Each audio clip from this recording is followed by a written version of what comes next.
Ciao, hi, hey guys, I'm just checking I'm on Facebook as well. Just waiting for Facebook to upload. Come on, Facebook.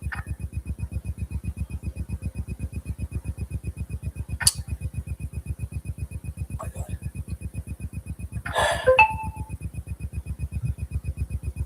So I'm just hoping Facebook is not doing that annoying thing where I have to go back and redo it because it's not uploading.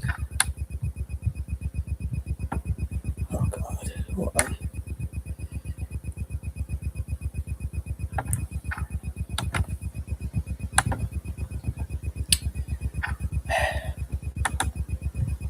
Sorry, having a few technical issues here. Just waiting for Facebook to, I'll have to redo it again. Sometimes it happens for some reason with Facebook.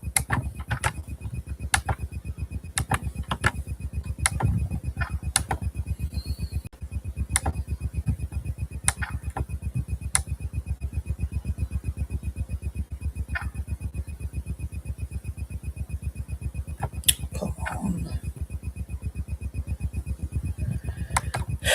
Finally, sorry guys. Ciao, hi, hey guys, it's your boy MKS here, back in another video. I was having some technical issues on Facebook, sorry. Waiting for to upload, I had to go back and redo it. So that's when the server's busy or whatever. For whatever reason, sometimes it just doesn't seem to want to upload. Excuse me. But anyway, I was going to go way off track, but I'm going to try and not go off on tangents or whatever. But anyway, it's your boy MKS, as I say, back with another video, and welcome to part 2. The one thing I was going to ask is, how do you tell someone is mad? If you didn't know I was mad already, one of my madnesses is, as a fan of Italian football, wearing an Inter cap, even though I'm talking about Juventus, one of their biggest rivals, if not their biggest rival. As a mad Italian football fan, more generally, who doesn't have a Juventus cap yet.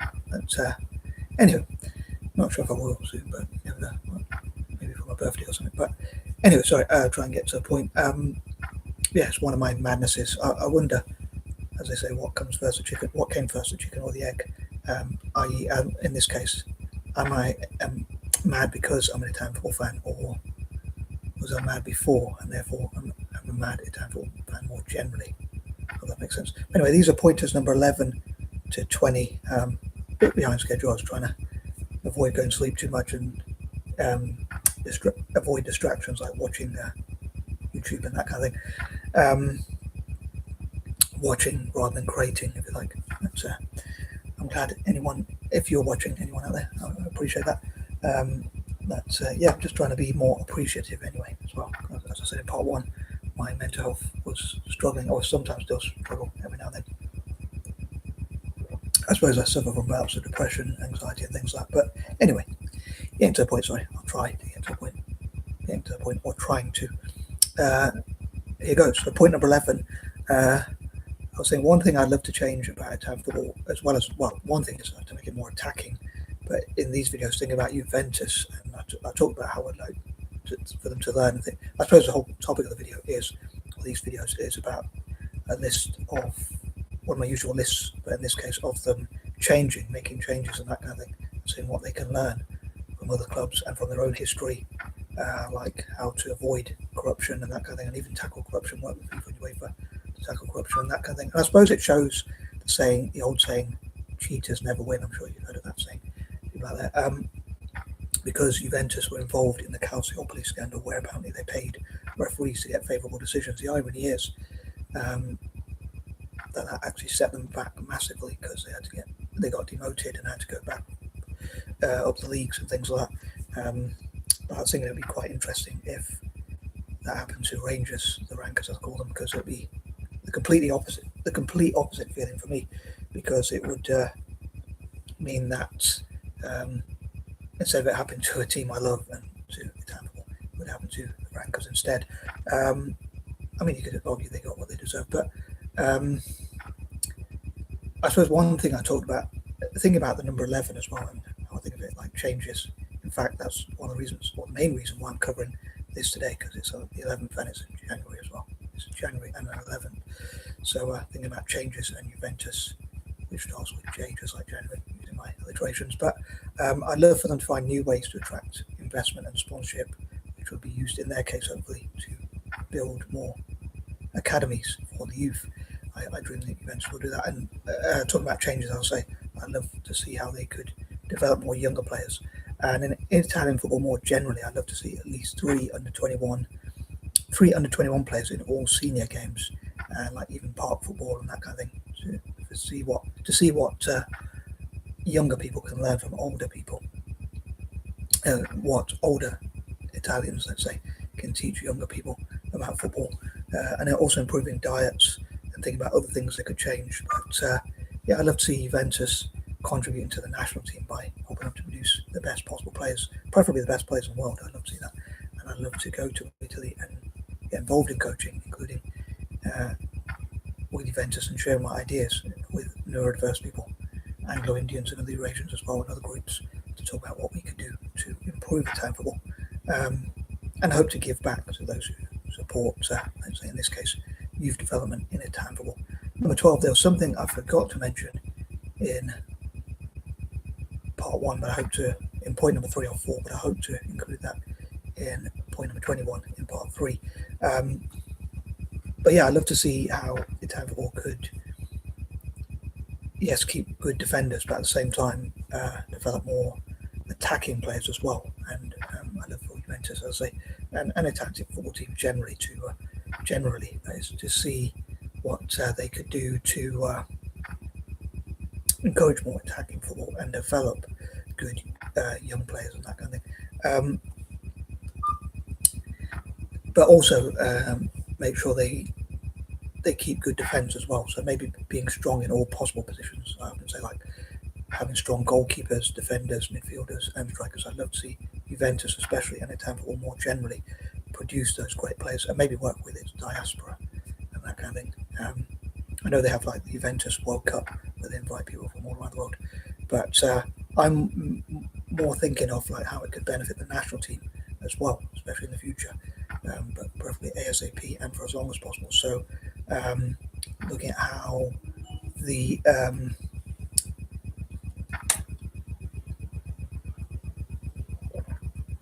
sorry, I don't know, just put tea there. Look at how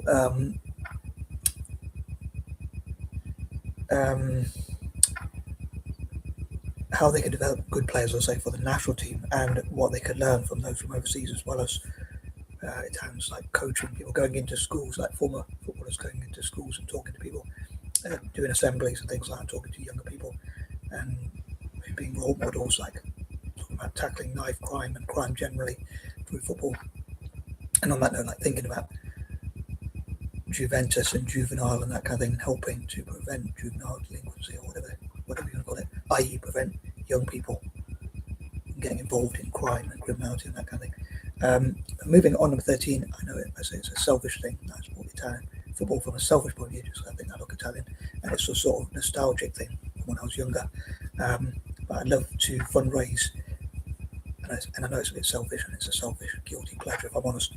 I normally think of in point number 13, and I suppose some people might say Juventus perhaps don't deserve that success because of the Calciopoli scandal and that kind of thing, and I guess it's karmatic, or whatever, justice, that Juventus lost quite a few Champions League finals. It feels a bit painful as a fan of Italian football, but perhaps it's what we deserve because of the Calciopoli scandal and things like that. But I hope that I'll cover that in point 14, sorry, so I don't want to jinx it. But yeah, I know it's a selfish thing, I support Italian football, and I'd love to fundraise to fund millions or billions or even trillions maybe in the future into Italian football as a guilty pleasure.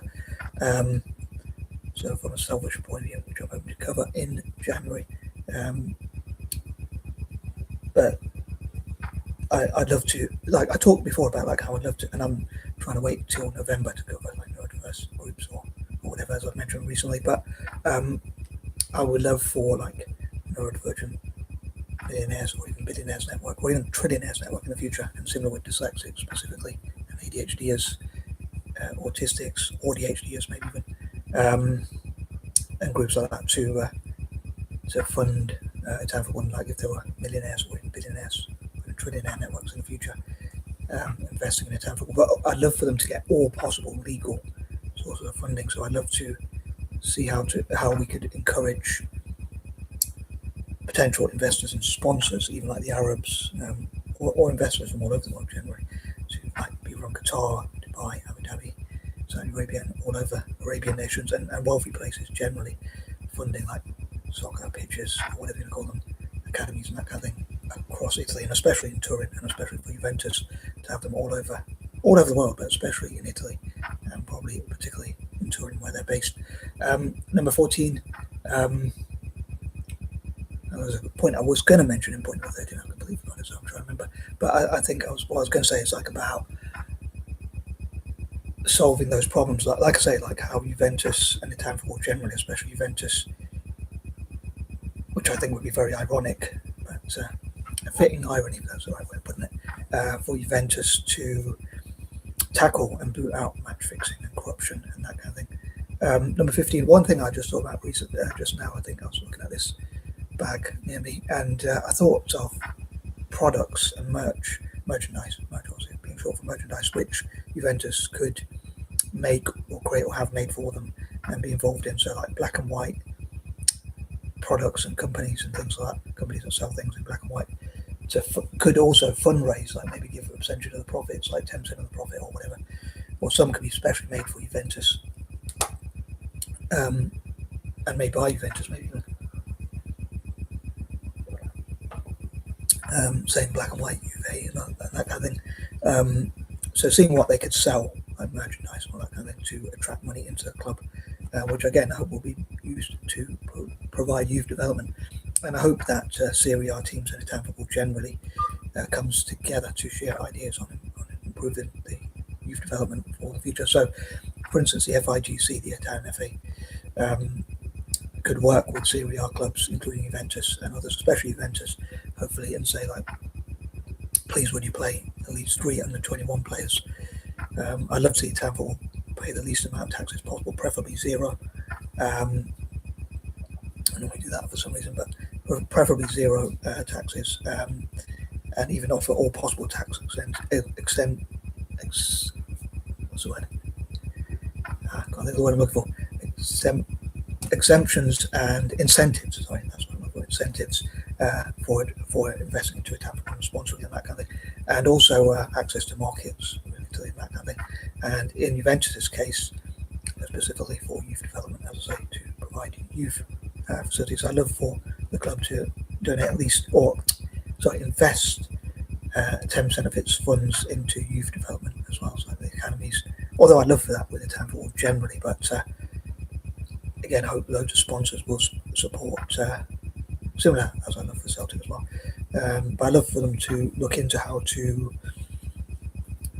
have specific funding for, as I say, youth development, especially for Juventus. And again, though, I'd love for that for Italian football more generally. Again, I know I'm being mad or wearing the rivals cap because I am a fan of Italian football generally, as a mad guy as well, as I said before. But yeah, I'd love for them to see how many soccer academies they can create, especially in Italy itself, maybe some overseas as well, but with the goal of benefiting the national team. And perhaps rather controversially, I know a lot of you fans will probably disagree with me on this one, but as I said in part 1, but I'd love for them to be a feeder club for the Italian team and the Italian national team, and probably almost as much for Roma as well as like Milan, AC Milan. But anyway, I'll talk more about that in part 3. But yeah, solving its problems, as I said, in point number 14 as well. Number 16, I'd love for former players, including of Juventus, and in Italy generally, as I say, to go into schools, to do assemblies, to coach youth teams, coach local teams and things like that. And I wonder how they could work with former players of Juventus, as well as current players, to like go into schools and coach young people in football and coach local teams, maybe create loads of different teams in Turin for Juventus, especially, as well as in Italian football generally, as I say, but especially for Juventus. And have a think tank about looking into what are the best ways to develop good young footballers in Italy, help Italy to produce the best possible young footballers, and trickle whatever benefits Italian football more generally,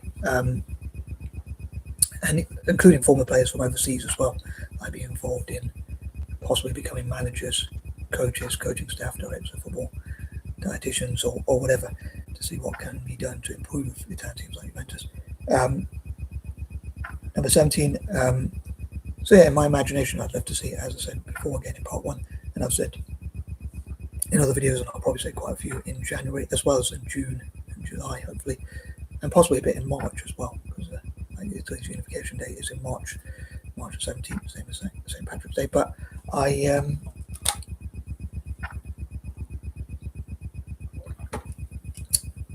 would love to amend my chain of thought. I would love to see. I'd love to see. I remembered.